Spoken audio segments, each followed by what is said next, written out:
So ఏంటి అసలు ఆయన ఏం పిటిషన్లో ఏ అంశాలు పేర్కొన్నాడు అనేది ఒకసారి మా క్రైమ్ ఇన్ఛార్జ్ ప్రవీణ్ అడిగి తెలుసుకుందాం. Praveen, good evening. Good evening sir. ఏంటి జగన్మోహన్ రెడ్డి గారు ఏమని పిటిషన్ వేశాడు కోర్టుకు రావడానికి? ఏంటి ఆయనకి ఇబ్బంది ఏంటి, ప్రాబ్లం ఏంటి పాపం? సార్, అక్రమాస్తుల కేసులో ఇప్పటికే రోజువారీ డిశ్చార్జ్ పిటిషన్ల విచారణ కొనసాగుతుంది సిబిఐ కోర్టులో. మరోవైపు అతను విదేశాలకు వెళ్లాలంటే కూడా కోర్టు అనుమతి తీసుకుని వెళ్లాల్సి ఉంటుంది. గత విచారణలో అంటే లండన్ వెళ్లేటువంటి సమయంలో కూడా తను అనుమతి తీసుకుని వెళ్లే సమయంలోనే స్పష్టంగా సిబిఐ కోర్టు చెప్పింది ఈ వచ్చే నెల 16 కోర్టు పర్మిషన్స్ ఆయన హాజరు కావాల్సి ఉంటుంది అని. ఆ సమయంలో అంటే వీళ్ళు విదేశీ పర్యటనకు వెళ్లేటప్పుడు మేము రాము, మేము ఇబ్బందికరమైన వాతావరణం ఇవన్నీ చెప్తే ఇబ్బంది అవుతుందని, ఆ సమయంలో మాత్రం మేము రావడానికి సిద్ధంగా ఉన్నామని చెప్పి విదేశీ పర్యటనకు అనుమతి వచ్చిన తర్వాత వాళ్ళు విదేశీ పర్యటనకు వెళ్లి తిరిగి వచ్చిన తర్వాత ఇప్పుడు ఒక మెమో దాఖలు చేశారు. ఆ మెమోలో అంశాలు అయితే మాత్రం పెట్టడం జరిగింది. దాదాపు 4 అంశాలను అందులో ప్రస్తావన చేశారు సార్. ముఖ్యంగా ఏంటంటే సిబిఐ కోర్టుకు ఒకవేళ తాను వ్యక్తిగతంగా విచారానికి హాజరయ్యేటువంటి సమయంలో ఇక్కడున్నటువంటి తెలంగాణ రాష్ట్ర యంత్రాంగం ప్రత్యేక భద్రతా ఏర్పాట్లు చేయాల్సి ఉంటుంది. ఇది యంత్రాంగానికి భారం అనేటువంటి అంశాన్ని నేను చెప్తున్నాను కాబట్టి దీన్ని పరిశీలించాలనేటువంటి అంశాన్ని తను వేసినటువంటి మెమోలో కూడా స్పష్టంగా పేర్కొన్నారు.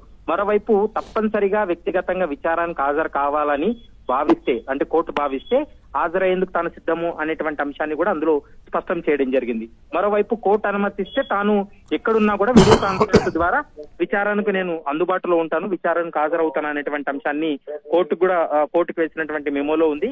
అయితే ఈ 2 రోజుల నుంచి కూడా జడ్జి అందుబాటులో లేరు. అయితే సోమవారం ఈ మెమోకు సంబంధించి పూర్తి స్థాయిలో విచారణ జరిపే అవకాశం ఉంటుంది. సిబిఐ ఇన్వెస్టిగేషన్ లో ఉన్నటువంటి సిబిఐ మరోవైపు ఈడీ కూడా కౌంటర్ దాఖలు చేసేటువంటి అవకాశం ఉంటుంది. జగన్మోహన్ రెడ్డి దాదాపు 6.5 సంవత్సరాలుగా వ్యక్తిగతంగా విచారణకు రాకపోవడం, మరోవైపు సీఎం గా ఉన్న సమయంలో అయితే మాత్రం వాళ్ళు ఆబ్సెంట్ పిటిషన్ వేసుకోవడం, తర్వాత తెలంగాణ హైకోర్టు ఒక వెసులుబాటు ఇచ్చింది వీళ్ళకి.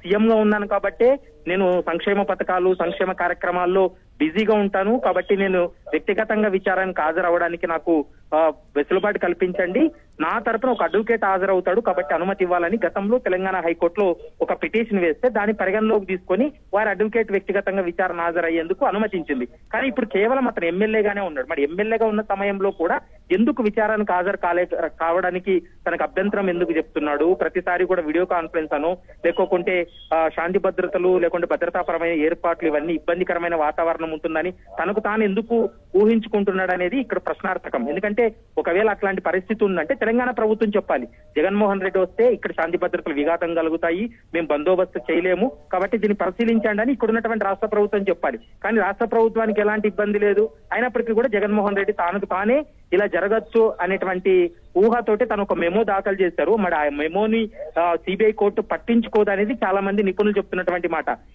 ఏ కోర్టులో అయితే మెమో వేశాడో అదే కోర్టు ఆదేశించింది వ్యక్తిగతంగా 14వ తారీఖు లోపు విచారణకు రావాలని. అదే కోర్టులో ఇప్పుడు మెమో దాఖలైంది కాబట్టి ఆ మెమోకు సంబంధించి మరి కోర్టు ఎలాంటి నిర్ణయం తీసుకోబోతుంది అనేది మాత్రం సోమవారం ఉదయం 11 గంటలకి ఒక క్లారిటీ వచ్చే అవకాశం అయితే కనపడుతుంది sir. Right, thank you very much